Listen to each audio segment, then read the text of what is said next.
பிரியமான பரணி திருநாள், யமனுக்கு ரொம்ப விருப்பமான நாள் இந்த பரணி அப்படிங்கிற நாள். இந்த நாள்ல சிவபெருமான பிரார்த்தனை பண்ணி, ஏன்னா எல்லாத்துக்கும் தலைவனாக விளங்கக்கூடியவர் சிவபெருமான். அதனால சிவபெருமான பிரார்த்தனை பண்ணி யார் தீபம் ஏற்றி வழிபாடு செய்கிறார்களோ அவர்களுக்கு அறியாமல் தெரியாமல் செய்கின்ற பாவங்கள் நீக்கப்படும். அதோட மட்டும் இல்லாது அவர்கள் முன்னோர்களுக்கும் இந்த உலகத்தில் நலன் கிடைக்கும்.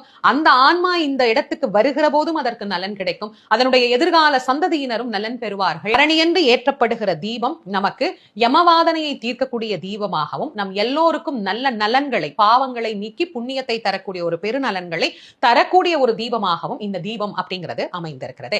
இந்த பரணி திருநாள் என்னைக்கு வருது, எப்ப நாம தீபம் ஏத்தணும், எப்ப அந்த நட்சத்திரம் தொடங்குது அப்படிங்கறத இப்ப பார்த்துட்டு வந்துருவோம். 2/12/2025 அன்று மாலை 6:24 ஆரம்பிச்சு 3/12/2025 மாலை 4:47 வரைக்கும் நமக்கு பரணி நட்சத்திரம் அப்படிங்கிறது அமைந்திருக்கிறது.